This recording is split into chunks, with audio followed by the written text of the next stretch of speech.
आलोक मेहता जी, मैं आपके पास आता हूं। आज दोनों ही तरफ से ये बात कही गई कि उधर बताया गया परिवर्तन क्यों आवश्यक है और परिवर्तन हमारी सरकार नहीं, गवर्नेंस के हिसाब से लोगों को महसूस होना चाहिए। दूसरी तरफ से कहा गया आप नंबर 2 कहे जाते होंगे, हमारे लिए नहीं है, अगर आप में है दम तो आप हमारे भतीजे से ही लड़कर, ये उधर से भाईपों की बात कही गई तो इधर से भतीजे से ही लड़कर दिखाइए, ये क्यों आवश्यक समझा गया दीदी की तरफ से?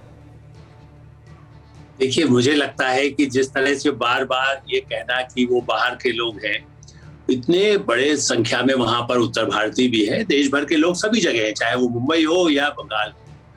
ममता जी की बेचैनी यही है कि जिस तरह से एक तरह से मार्क्सवादी कम्युनिस्ट पार्टी जिसके खिलाफ उन्होंने लड़ाई लड़ी थी, आज उन्हें समझ में नहीं आ रहा है कि हम उनके साथ रहें, कांग्रेस के साथ रहें। कांग्रेस का तो पुरानी उनकी पृष्ठभूमि है, बीजेपी के साथ अटल जी की सरकार में वो रह चुकी हैं, तो इसलिए अब वो तिलमिला रही है कि जिस तरह से भाजपा ने वहां लोकसभा चुनाव में दिखाया।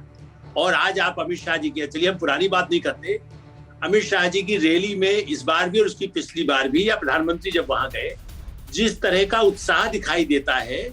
राजनीति में देखिए कई बार उतार चढ़ाव होते हैं, और सही है, अमित शाह तो कहेंगे कि हमें 200 से ज्यादा और पूरा बहुमत लाएंगे। ममता जी को ये तय करना चाहिए कि वो उन नक्सलियों के साथ रहना चाहती हैं जिन्होंने जितना खून खराबा किया। वो कल उनकी पार्टी में ज्वाइन कर गए, कल उनके ही लोगों पर हमला हुआ, उनके मंत्री पर हमला हुआ। देखिए, अमित शाह की यात्रा से पहले डराने के लिए दोनों पर, सुवेंदु अधिकारी वो भी कल तक उनके साथ थे। ऐसी स्थिति में मुझे लगता है कि बंगाल के चुनाव में करो या मरो की तरह से ममता जी को नहीं करके एक डेमोक्रेटिक ढंग से अपने लोगों पर कंट्रोल करना चाहिए। दुर्भाग्य यही है कि वो उससे लड़ लो, इससे लड़ लो। अब देखिए, घर बार राहुल गांधी नहीं कहते हैं ये चुनाव लड़ लीजिए, मोदी जी मुझसे बहस कर लीजिए। राहुल गांधी अपनी अमेठी में जीत नहीं पाते और वो चाहते हैं कि ये चुनाव सामने लड़ लें। ठीक है आलोक जी, मैं तो ये समझना चाह रहा हूँ दीदी को क्या करना चाहिए, ये तो उनको वोटर बता देंगे। मैं तो ये समझने की कोशिश कर रहा था कि वहां सियासत के जो कार्ड खेले जा रहे हैं, कौन सही नोट स्ट्राइक कर पा रहा है? भारतीय जनता पार्टी सही नोट स्ट्राइक कर रही है, या दीदी जिनको स्ट्रीट फाइटर के तौर पर प्रोजेक्ट करने की कोशिश की जा रही है तृणमूल कांग्रेस की तरफ से, जहां पर यह तक कह दिया जाता है कि बंगाल में रिजेक्ट किया जाएगा बीजे पिग्स, यहां तक उतरकर जहां बात की जा रही है, वहां असल में कौन सही नोट स्ट्राइक कर रहा है?